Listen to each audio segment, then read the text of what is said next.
Hi, it's Leslie Meredith at Breakbulk Europe in Bremen. And I have with me in the studio Roger Strevens, who's head of sustainability at Wallenius Wilhelmsen. Welcome, Roger. Thank you very much. It's wonderful to be here. Great. He has just finished a pretty sweeping panel, I think, on ocean-going issues.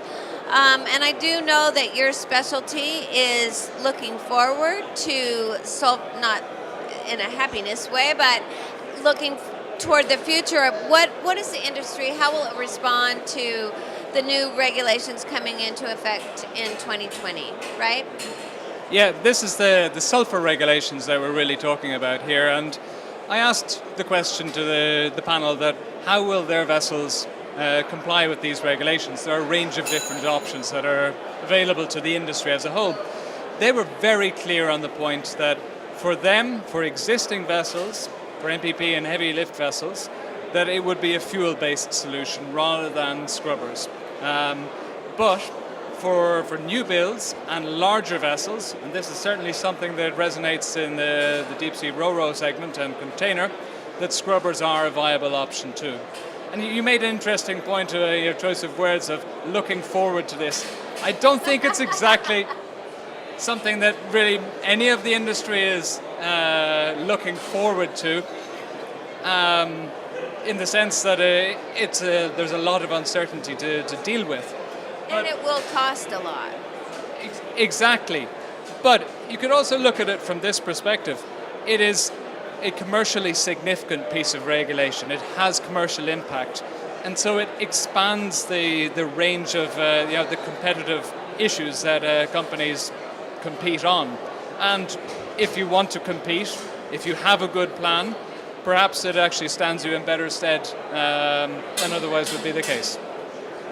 Right. Now, as far as the enforcement of the regulation goes, do you think all the pieces are in place there that the industry needs?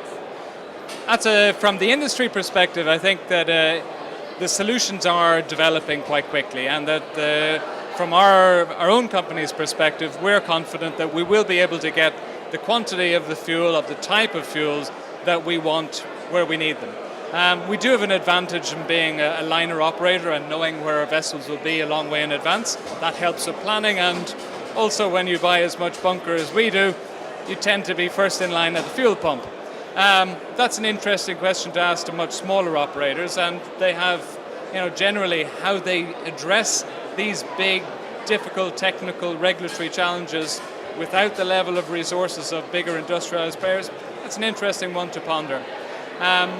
Something that was brought up, which I thought was also interesting in relation to this overall subject, is LNG, and whether that would be, the great answer to all our prayers. The panel were unanimous on this one. It was definitely not something that they're putting a lot of stock in. Why is that, do you think? Well, there are a host of reasons. First of all, simple practical questions of where on earth would you put the tanks? How could you manage to have tanks that would be, if you could find a location which wouldn't take a lot of cargo space for vessels that are trading globally and need, very significant range. And then maybe even more fundamentally than that, would LNG actually answer the challenge on CO2, bearing in mind what we've got coming, the targets that have just been set at IMO, where we've got to achieve, amongst other things, at least 50% reduction by 2050 relative to 2008, which on a per vessel basis, that might seem far away, but let me get to that point in just a minute. But on a per vessel basis, we're talking about 70 to 85% reduction in CO2 emissions. Now, again, it might sound like it's far away, but if you started designing a vessel right now, it would reach the water in 2020, and conventionally speaking, you might hope to operate it for 20 years, or 30 years rather even. What kind of regulatory environment are we going to be in by that stage? So that whole area just got a lot more uncertain, I'm afraid. Absolutely. Well, we appreciate you sharing all this insight with us and giving back to the industry. Sounds like you have some clear directions. I think that, the saying goes that the more you prepare, the luckier you get. I like that. All right. Well, thank you so much. Thank you, Leslie.